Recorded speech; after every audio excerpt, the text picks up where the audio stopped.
Hai teman-teman wartawan, media cetak, media online, media televisi, mohon maaf tadi banyak menghubungi saya melalui WhatsApp, tapi nggak sempat bisa saya jawab karena saya sekarang berada di Changi Airport, Singapura.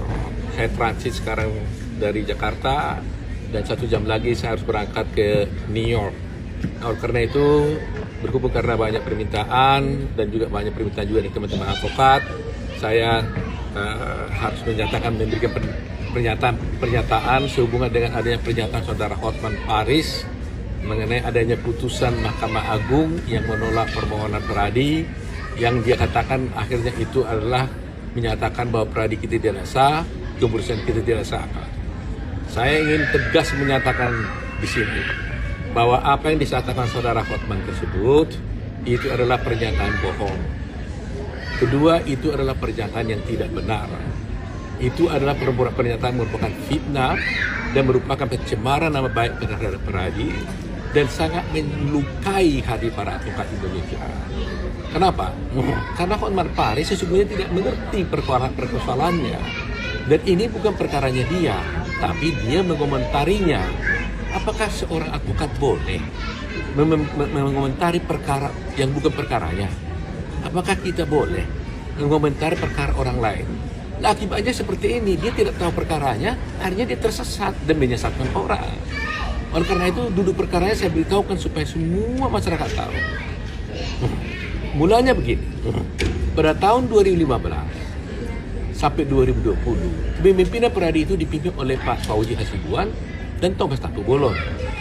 Pada masa mereka itu, dibuatlah ada perubahan anggaran dasar melalui rapat pleno Peradi. Kalau tidak salah, Hotman Paris waktu itu juga menjadi pengurus Peradi. Kalau tidak salah ini ya, nanti dicek. Nah, kemudian saudara Alamsyah merasa perubahan anggaran dasar yang dibuat berdasarkan rapat pleno itu adalah tidak sah. Menurut Alamsyah harus melalui Munas. Kan begitu? Nah, akhirnya dia gugat di pengadilan. Kemudian berperkara di pengadilan, dia menang. Di tengah jalan, setelah tahun 2020 berakhir, maka dilakukanlah Munas Peradi, pergantian pengurus. Pada agenda pertama di Munas Peradi, dibicarakan adalah agenda perubahan anggaran dasar. Apa keputusan perubahan anggaran dasar itu? Keputusannya adalah Munas mengesahkan anggaran dasar yang dirubah oleh rapat pleno tadi sebagai keputusan Munas. Gitu. Jadi Munas tersebut yang Munas mana telah memilih saya sebagai ketua umum itu diadakan berdasarkan anggaran dasar yang telah diputuskan oleh Munas, bukan anggaran dasar yang dirubah berdasarkan rapat pleno. Jadi ada dua ini, satu adalah anggaran dasar yang dirubah berdasarkan rapat pleno, satu anggaran dasar yang sudah dirubah berdasarkan rapat Munas advokat. Nah, karena hal ini adalah dua hal yang berbeda, maka apa implikasinya terhadap adanya putusan Mahkamah Agung tersebut? Seandainya lah benar putusan Mahkamah Agung itu menyatakan bahwa anggaran dasar yang diputuskan berdasarkan rapat tidak sah, implikasinya sama sekali tidak ada terhadap Peradi. Implikasinya tidak ada hubungannya dengan kedudukan saya sebagai ketua Peradi, karena yang dibatalkan itu adalah anggaran dasar yang dirubah oleh rapat pleno, sedangkan saya terpilih berdasarkan anggaran dasar yang sudah disahkan oleh Munas. Ini poin utamanya. Dan hal ini oleh saudara Alamsyah telah diakui dan dia sekarang menjadi anggota Peradi. Dia mengatakan karena itu sudah dilakukan melalui Munas, maka Alamsyah mengakui bahwa anggaran dasar itu adalah sebagai anggaran yang sah. Jadi kenapa jadi Hotman Paris yang sewot gitu? Ya kan? Gak ada apa-apanya putusan itu. Non-diskutabel, tidak ada implikasi apa-apa.